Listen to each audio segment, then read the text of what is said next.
Good morning.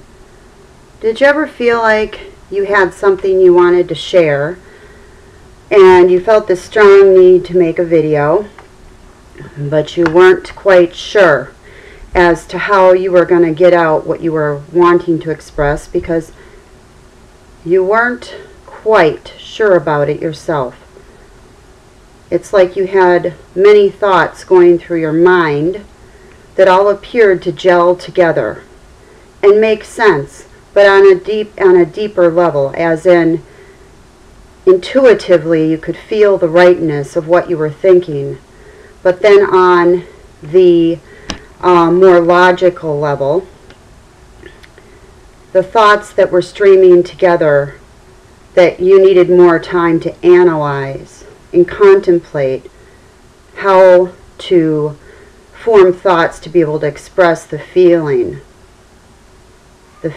that felt so right when you were streaming the thoughts together. Well, that's where I'm at right now. And if you're still with me after that analogy, or my way of attempting to explain what I'm feeling and thinking at the moment, sometimes I just tend to lose people. And yeah, I've been told I'm quite intense because of the fact that I speak a lot like the aforementioned opening of this video. And some may find it to be, well, like a Who's On First episode, because I lose them, 10 seconds into speaking. Or they're just looking at me when I'm done like, wow, and actually thinking about what I said. But that I hardly ever run into that situation. And then there is the ones that, well, that can go while you're speaking, but they might even look at you, many times not though, and then try to act as if they're listening. They're not really interested. Well, anyways, so when you end up with, these three, there's three types of audiences here. I'm sure there's more. It has its challenges. And for me, I think one of my biggest challenges is not to get angry at who I'm speaking with because of the sheer attitude of disinterest that they are sending me, which I am taking personally because I'm thinking to myself, wow, I really have made it a point in my life within the last 10 years to really shut up more and listen and want to find out about others rather than just speaking about myself. And I know that initially when I was younger, that's how I was, and it wasn't an intentional thing to try to be like that. It was the way that I felt inside, that I felt a lot of energy inside, therefore I would speak a lot. Well, now, I'd say that it's hard for me to understand when I share things, with people. I don't know if you've, okay, maybe I want to say this.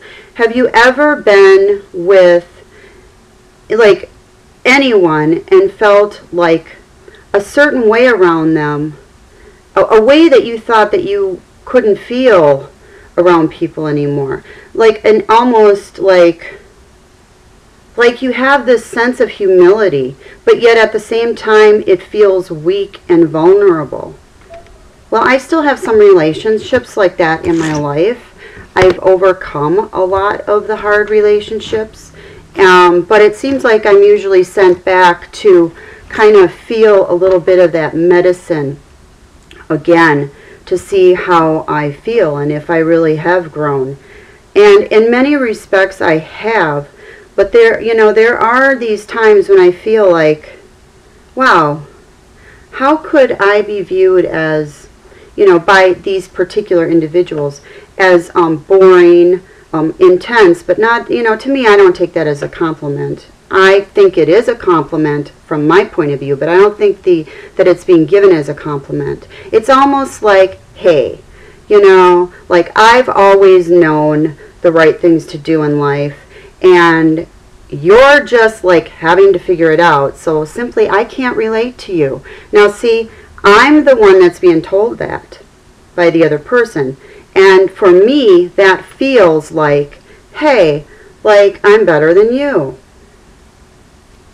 That's how I take it. And then I think to myself that we're all learning.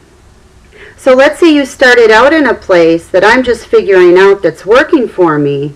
Maybe your job is to kind of jump into my camp and actually discover that world. Because if you would stop to contemplate anything in life, it might take you to other avenues of thought and perspective on behalf of others. But if you never ever question why it is that you believe what you do that's working so well for you, then you will never, you won't even know the profound reasoning behind why your current disposition towards life works. So therefore, in that way, that is probably what is so challenging from their point of view as far as growth, because many times it feels as if they're not making any changes in their life. They just always think the same way, where for me, I've been a heavy contemplator my whole life from a very young age, you know? And basically, that going through, I mean, I'm talking about challenges in my life, going through challenges one after the other, and pretty intense ones, you know, from a very young age, has really propelled me into many avenues of thought and different perspectives, so as to be able to have a huge palette with a variety of shades, of colors, and I am able to do anything that I want with that, to make something different and meaningful. And I don't see how that can be looked at as a weakness, because I think both sides have profound lessons to be learned. And I think that in life, that is the purpose of life, that it is growth, you know, as far as not simply on an intellectual level, but there is this thing called emotional intelligence. And I guess neuroscience might point out that our minds are able to form new roadmaps, new neural pathways, depending on how we train ourselves to think. And that the power of the mind creates our reality, and that we have basically got to learn how to direct our thoughts rather than driving around in a vehicle in a very erratic fashion, so as to never really be the one that is creating your circumstances. I mean, you are, but it's only due to being on autopilot because you haven't stopped long enough to consider how all these different components fit together in life, or to also, on a deeper level, be able to appreciate those that actually can do this. You know? I think with that, I'm going to end this video. I don't know that I've made any sense, but hey, I'm just going to put it up. Talk to you guys later. Bye.